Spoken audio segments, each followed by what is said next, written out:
చేగుంట మండల కేంద్రంలోని శ్రీ వాసవి కన్యకా పరమేశ్వరి దేవాలయ నిర్మాణం పూర్తి చేసుకుని 20 సంవత్సరాలు పూర్తి కావడంతో 20వ వార్షికోత్సవ వేడుకలు అష్టకాల నరసింహరామ శర్మ దివ్య ఆశీస్సులతో 3 రోజులుగా ఘనంగా అంగరంగ వైభవంగా కొనసాగుతున్నాయి. నేడు చివరి రోజు అమ్మవారికి 56 రకాల వివిధ రకాల పిండి వంటలతో తయారు చేసిన తీపి పదార్థాలను అమ్మవారికి నైవేద్యంగా సమర్పించారు. శివ పార్వతుల కళ్యాణం పూర్ణాహుతి ఘనంగా జరిగింది. 20వ వార్షికోత్సవ ఉత్సవాల సందర్భంగా దుబ్బాక ఎమ్మెల్యే కొత్త ప్రభాకర్ రెడ్డి అమ్మవారి ప్రత్యేక పూజలు చేశారు. ఈ కార్యక్రమంలో పట్టణ ఆర్యవైశ్య సంఘం అధ్యక్షుడు నాగేష్, దేవాలయ కమిటీ చైర్మన్ రాజేశ్వర్, బజ్జు రమేష్, రాఘవ మహేష్, మాజీ ఎంపీపీ మాసుల శ్రీనివాస్, మాజీ జడ్పీటీసీ ముదాం శ్రీనివాస్, మాజీ ఎంపీటీసీ వెంకటలక్ష్మి, రఘురాములు, ఐత పరంజ్యోతి, బాలేశం హనుమయ్య ఉన్నారు.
కాబట్టి మీరందరూ కూడా ప్రతి సంవత్సరం ఏ విధంగా వచ్చి అమ్మవారి యొక్క అనుగ్రహం ఉంది, అమ్మవారికి శుభము పాత్రలు రావాలి. కాబట్టి మీరందరూ కూడా ప్రతి సంవత్సరాన్ని ఆ పంచమ ఆంజనేయ స్వామికి శివుడికి విశేషంగా విశేషం చేస్తున్నాము. 20 ఏళ్ళ మనం జరిగిన విశేషమైన ఘటన ఏంటంటే ఇక్కడ కన్యకాపరమేశ్వరితో పాటు నరేశ్వర స్వామి శంకర దేవాలయంలో జరుపుతున్నాం. దానికన్నా ముందు పంచమ ఆంజనేయ స్వామి జరుపుతున్నాం. ఆ పక్కన ఈ కాళేశ్వరంలో దేవాలయాలు పడేటువంటి ఇంత ఉంది. కానీ గురుగారు శివులను తీసుకొచ్చి ఇక్కడ ఎక్కడైనా విమర్శించిన ఇక్కడ శివాలయం ఉండాలి, ఇక్కడ పంచమ ఆంజనేయ స్వామి ఉండాలని చెప్పి ఆ శివులను కూడా వాగ్దానం చేసిన పడదలయాలను ఆలోచిస్తున్నాం. అచ్చంగా పడాలని చెప్పి అచ్చంగా గురుగారు చెప్పి ఇక్కడ దేవాలయం ప్రతి చేశారు. కాబట్టి నగరేశ్వర స్వామి కన్యకాపరమేశ్వరుడు 3 దేవాలయాలు దర్శనంగా కూడా కాబట్టి మీరందరూ కూడా ఇదే విధంగా ఈ దేవాలయాన్ని వచ్చి అమ్మవారి యొక్క సేవలో పాల్గొని అమ్మవారి యొక్క కృపలో పాల్గొనాలని కోరుకుంటున్నాను. 20 వార్షికోత్సవం అంటే 10 సంవత్సరాలకు ఒక జనరేషన్ అంటారు. జనరేషన్ అంటే కనుక పెద్దవాళ్ళు ఇంకా పెద్దవాళ్ళు ఉంటారు, చిన్న పిల్లలు పెద్దగా అవుతారు 10 ఏళ్లలో. మామూలుగా ఇంగ్లీష్లో చెప్పేది ఏంటంటే జనరేషన్ అని చెప్తారు. ఒక 10 ఏళ్లలో అంటే మీరు 2 జనరేషన్లు చూసినారు. ఇక్కడ 20 సంవత్సరాలు ఒక దాన్ని ఇక్కడ నిలబెట్టి పోషించడము, అమ్మవారిని పూజించుకోవడము, అది కూడా రోజుకొక కొత్త రకంగా రోజు కింద ఎక్కువ భక్తి శ్రద్ధలతోటి పూజ చేసుకోవడం అంటే చిన్న మాట కాదు. మనకు చిన్నగా అనిపించచ్చు, మాకుడే మేము వేస్తున్నామని, కానీ వెనక నుంచి ఆ రకమైనటువంటి భక్తి శ్రద్ధలు లేకుండా ఇది సాధ్యం కాదు. ఏదో వాడెవరో ఒకరు వీళ్ళని కలిసినట్టుంటుంది, వీళ్ళు వస్తారు వాళ్ళని కలిసినట్టుంటుంది అనే ఉద్దేశంతో రాలేదు ఇక్కడికి. మీరు వచ్చింది ఇవాళ ఇక్కడ వార్షికోత్సవం అవుతున్నది. 20 ఏళ్ళు అయిపోయింది. మా ఊళ్ళో మా అమ్మగారి పుట్టినరోజు. అమ్మవారి పుట్టినరోజు అక్కడ ఎక్కడున్నా సరే వాసవి అమ్మవారి ఇక్కడ పుట్టినరోజు. ఆ అమ్మవారి పుట్టినరోజు చేసుకోవడానికి మీరంతా ఒక ప్రత్యేకమైన పరిమితి వచ్చినారు. కాబట్టి ఈ మాత్రం ఇక్కడ కొద్దిగా ఉన్నంతసేపు మనము ఆ నామస్మరణ, ఆ భక్తి భావము అదే కలిగి ఉండటం అనేది చాలా మంచిది. అంటే ఇక్కడ ఒకటి అమ్మవారి పవర్ ఎట్లా ఉంటుంది అనేటువంటి చెప్పడానికి ముందు నాకు 30 సంవత్సరాల కింద జరిగింది మళ్ళీ చెప్తాను. కొంతమంది చెప్పినట్టు నేను మ్యాథమెటిక్స్ టీచ్ చేసేవాడిని, ఐఐటి కోచింగ్. అంటే భారతదేశంలో అత్యంత ప్రతిష్టాకరమైనటువంటి ఇండియన్ ఇన్స్టిట్యూట్ ఆఫ్ టెక్నాలజీ అంటే ఇంజనీరింగ్లో ప్రత్యేక అక్కడ చదివినవాడు. నేను కూడా అక్కడ పిల్లలతో అంతే స్ట్రిక్ట్గా ఉండేవాడిని. అప్పట్లో ఈ పేపర్ కరెక్షన్ చేయాలన్నా ఇంకేమైనా చేయాలన్నా కూడా మేమే చేసుకునేవాళ్ళం. ఆదివారం పూట ఎగ్జామ్ జరిగేది. ఆదివారం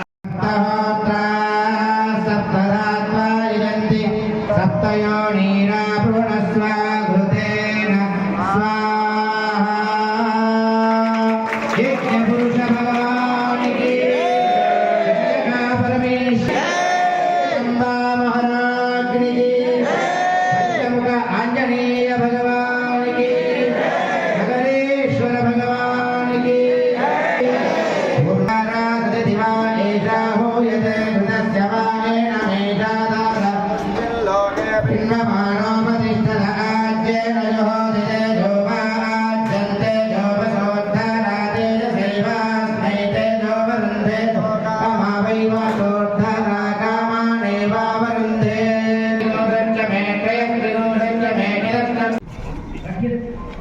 ఈరోజు రాష్ట్ర వ్యవహారాలు ఎట్లున్నాయంటే మరి మూలిగే నక్క మీద తాటికాయ పడ్డట్టున్నది పరిస్థితి. చెప్పేదేమో పెద్ద పెద్ద డైలాగులు, పెద్ద పెద్ద కథలు, చేసేదైతే ఏం లేదు. ఇలా చాలా ఘోరమైన పరిస్థితి. ఇందిరమ్మ ఇళ్ళని పెట్టిండ్రు. ఆ ఇందిరమ్మ ఇళ్ళల్లో పోతే ఆ ఇళ్ళకి ఇదివరకు అసలు ఇన్ని రోజులు అవుతుంది పేరు పెట్టుకుంటారు. అదిగో వచ్చే ఇదిగో వచ్చే ఏమో చేస్తామని చెప్పి ఏదో పూసి చూపిస్తుంది తప్ప చేసింది లేదు, పోయింది లేదు. మరి ఇందిరమ్మ ఇల్లు లీస్ట్ పెడితే లీస్ట్లో రానోళ్ళు కూడా ఇవ్వాలి. ఈ మన జిల్లాలోనే రామాయపేటలోనే మరి నాకు రాలేదని మనస్తాపం చెంది పాపం ఈ పేదోడు గైడ్ లైన్స్ లేక మరి అధికారులు ఎవరికి ఇవ్వాలో ఎవరికి ఇవ్వద్దో కూడా వాళ్ళకి తెలుస్తలేదు. ఒకసారి అంటారు పెంకుటిల్లు అంటారు, ఒకసారి అంటారు టార్పాలు కప్పుకుంటా అంటారు, ఇంకోసారి అంటారు ఏం లేకపోతే రోడ్డు మీద ఉన్న వాళ్ళకి ఇస్తామంటారు.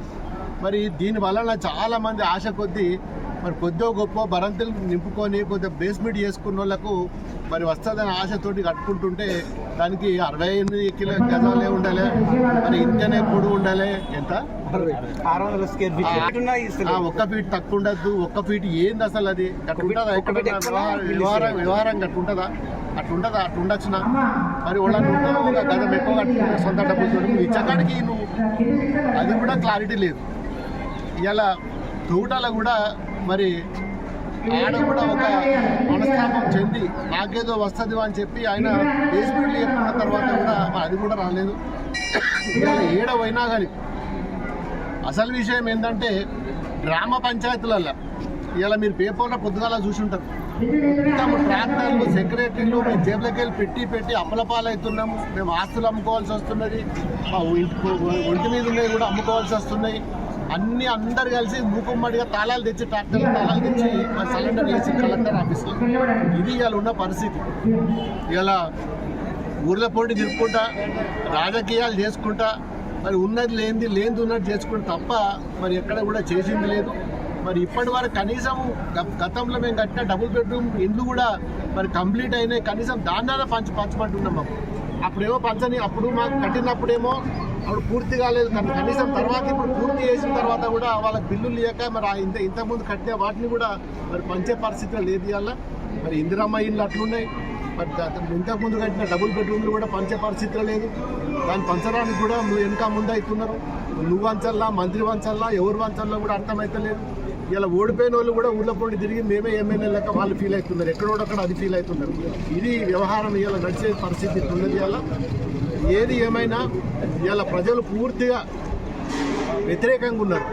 ప్రజలు పూర్తిగా అసలు ఈ ప్రభుత్వం ఇంకా 3 ఏళ్ళు ఎట్లా భరించాలి, ఎట్లా ముందుకు పోతుంది? 3 ఏళ్ళు ఆషామాషి కాదు కదా. ఇప్పటికే ఏడాదిన్నరకే ఇంత తిప్పలవుతున్నది.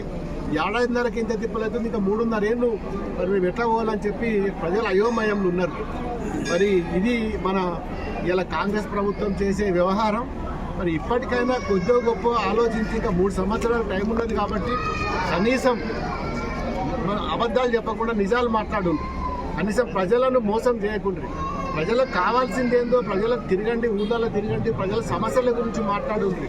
ఏదో హైదరాబాద్ నుండి రాజధాని నుండి మరి పొద్దున్న లేస్తే హెలికాప్టర్లో తిరుగుడు కాదు. మంత్రులు కూడా మరి వాళ్ళ సొంత జిల్లాలో ఎవరు కూడా ఏ మంత్రి కూడా ఇప్పటి వరకు మన దగ్గర కూడా రాజనరసింహ కూడా ముఖం కూడా తెలియదు ఇవ్వాలి మంత్రి మండలిలో.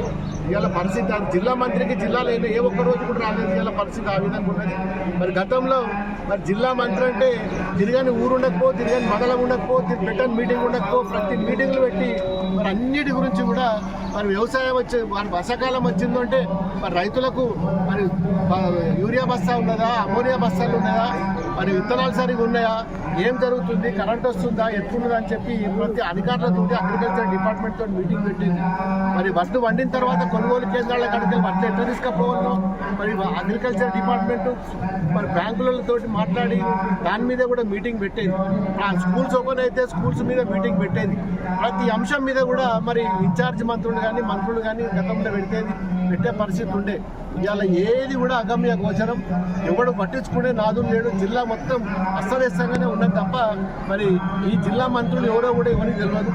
మరి జిల్లా మంత్రి ఏమో సంగారెడ్డి ఉంటాడు ఆయన, మరి ఇన్ఛార్జ్ మంత్రి ఏమో వరంగల్ ఉంటుంది. మరి ఇలా పరిస్థితి ఇది ఎవరికన్నా ఆపద పడ్డా సంపద పడ్డా చెప్పే నాదులు లేడు. మరి మా ఎమ్మెల్యే గెలిచిన వాళ్ళకేమో మరి మాకేమో గౌరవం లేదు. కనీసం ఏమవుతుంది ఎమ్మెల్యేలకు చెప్పకుండానే ఇలా పనులు జరుగుతున్నాయి అంటే అసలు ఇది వ్యవస్థ, ఈ ప్రోటోకాల్ ఏంటి, వ్యవస్థ ఏందని చెప్పి మరి చెప్పే నాదుడు కూడా లేడు. మరి ప్రజలు ఇవన్నీ కూడా గమనిస్తున్నారు. ఈ 3 సంవత్సరాలు మరి ఏ విధంగా గడుస్తుందో ప్రజలు భయభ్రాంతులకు గురవుతున్నారు తప్ప మరి ఒరిగిందేం లేదు. జై తెలంగాణ.